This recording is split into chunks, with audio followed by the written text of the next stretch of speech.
In The Subtle Art of Not Giving a f***ck, Mark Manson claims that chasing the wrong things, like what consumer culture and social media push, distracts us from true happiness. We're told to care about too much that doesn't really matter and won't make us happy in the end. Social media and society pressure us to care about everything, pushing us to seek more happiness, money, and experiences. The self-help trends push the idea of always being positive, but this focus on positivity highlights what we lack, pushing us to constantly chase more. Manson argues that we become fixated on superficial things, leading to temporary excitement instead of real happiness. We end up frustrated, feeling inadequate compared to social media's highlights, or we think we deserve to always feel good. He suggests that success and temporary self-improvement don't bring lasting satisfaction. Instead, the secret to a happy life is to care about fewer things, focusing only on what truly matters to us. This book helps you to identify what's truly important. Learn that caring about fewer things can change your life. Understand that it's normal to feel bad sometimes. Accept that pain is a part of life and can lead to growth. Discover how to care less about unimportant things. Manson's advice draws from Stoicism, existentialism, and Buddhism. Stoicism emphasizes reason and duty. Marcus Aurelius, a key Stoic figure, said that life's purpose is to find your role and fulfill it, regardless of how you or others feel. Existentialism focuses on personal choice and growth, encouraging you to create your own meaning in a seemingly meaningless life. Your beliefs should be personal, not dictated by others. Buddhism values acceptance and peace, teaching that one should accept experiences calmly, just as the Buddha welcomed challenges with kindness. Challenges to caring less. Manson warns that as you learn to care less, you'll probably make mistakes. Common pitfalls include misunderstanding happiness. Manson explains that happiness isn't about achieving a formula of actions. Unhappiness is part of life and balance is happiness. According to him, happiness is about solving problems, as each solution leads to new challenges. Focusing on the wrong things means you're looking for a magic recipe for happiness, which doesn't exist. Jonathan Haidt, in The Happiness Hypothesis, argues that you can't create happiness directly. Instead, you should set up conditions for happiness by balancing emotions with logic, avoiding fleeting pleasures that have long-term costs, and pursuing actions leading to lasting satisfaction, like building strong relationships. Be patient. Happiness can't be forced and will happen naturally. Let happiness happen, rather than trying to create it. Haidt's idea reflects the paradox of hedonism, which suggests that chasing happiness can actually make you unhappy, focusing too much on feelings. Manson points out that emotions are meant to serve as feedback, indicating what's good or bad for us. However, many people let their emotions dictate their actions, like saying, "I vandalized your car because I was angry." Emotions are just one part of life, not the whole picture. Manson suggests making decisions based on values rather than emotions. Decisions solely driven by emotions without rational thought are ineffective, like how children act. Emotional intelligence is a psychology theory explaining how people develop emotions over time. It offers a way to gauge someone's emotional growth, similar to how IQ tests measure intelligence.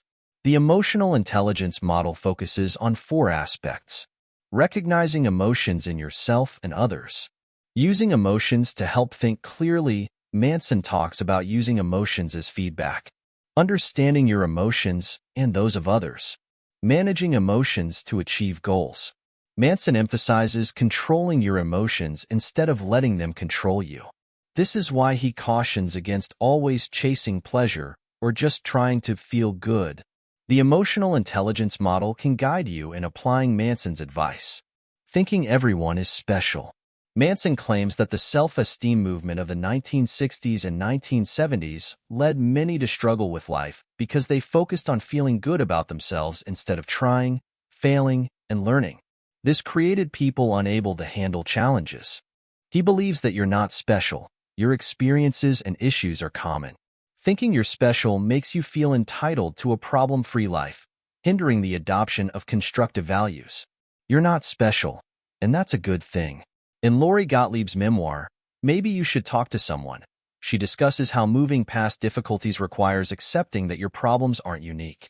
For instance, a woman struggling with alcoholism believes her mistakes are particularly terrible, preventing her from starting a healthy relationship. She moves forward only when she sees her issues are common. Another example is a man who thinks he's smarter than everyone, causing relationship problems. Accepting he's not special helps improve his connections. These examples show that feeling special can tie people to their pain or superiority.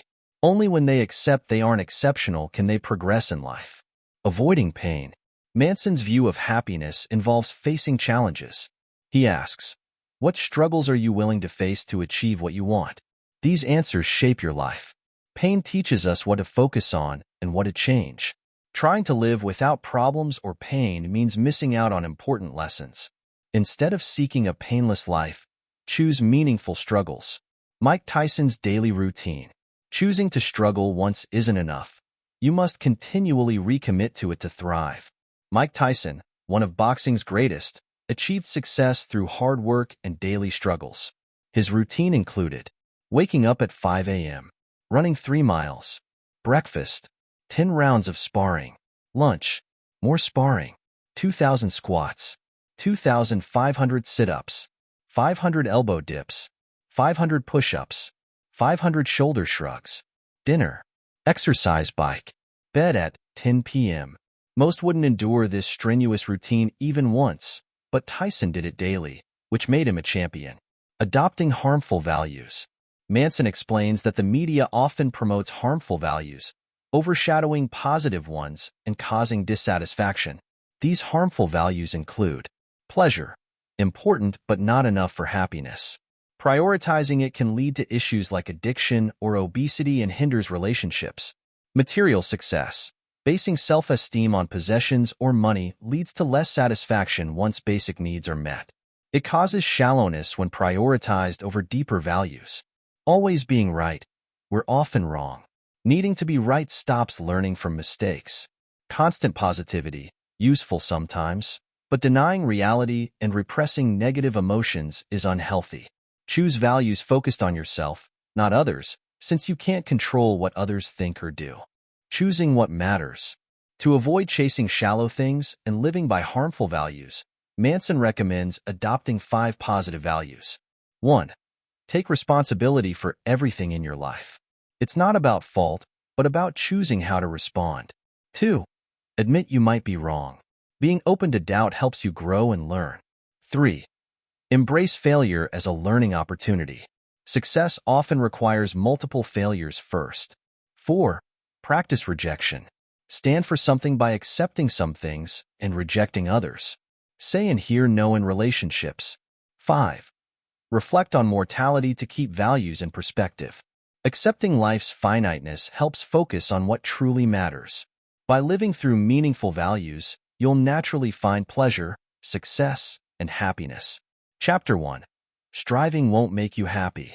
Manson explains that social media, entertainment, and ads urge us to care about everything all the time. We feel like we must always chase more happiness, money, success, friends, possessions, beauty, and a better body. Self-help gurus also push us to be constantly positive and happy, which is not realistic. According to Manson, these messages make us unhappy because they highlight what we don't have. By constantly wanting more, we remind ourselves of what's missing. Self-help experts often suggest quick fixes, like saying affirmations or following simple steps to get rich. These tips focus on what we lack and don't provide long-term solutions. Short-form note. While affirmations can boost self-worth and reduce stress, Manson highlights that they mainly help you feel more at ease with yourself. They don't change your core values, which is the main focus of the subtle art of not giving AF***CK. Manson points out that as a result, we get hooked on fake things and pursue shallow goals, thinking that more is better. This may benefit businesses, but not our well-being. We chase temporary thrills. We feel frustrated when we don't meet society's standards and get overwhelmed by the expectations placed on us.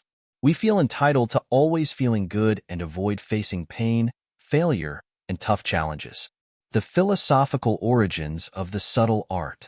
Subtle art takes inspiration from three philosophies: Stoicism, existentialism, and Buddhism. Stoicism values reason and duty above everything else. In Meditations, Marcus Aurelius emphasized finding out what you're meant to do and doing it, without worrying too much about emotions or others' opinions. Existentialism values personal choice and growth. It starts with the idea that life has no inherent meaning, so you must create your own meaning. An existentialist focuses on personal beliefs and values, making sure they are their own and not imposed by others. Buddhism values acceptance and tranquility. Stories of the Buddha show how he calmly accepted even negative experiences, inviting challenges in like a friend. Choose your F***ck's carefully. Manson believes we care too much about too many things.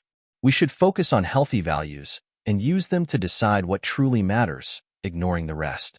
Often, we care about the wrong things. Achieving society's version of success, like wealth or fame, doesn't guarantee a fulfilling life. True contentment comes from living according to meaningful values. Manson illustrates this with examples of successful people who were still unhappy, like Kurt Cobain. Despite his success with Nirvana, he battled mental health issues and addiction, ultimately taking his own life. Manson argues that feeling good all the time, as self-help experts suggest, isn't possible. Real satisfaction involves dealing with pain, struggle, and failure. Anything worthwhile has its tough parts. For example, getting fit requires challenging exercise. Avoiding negative experiences means missing out on what's truly valuable.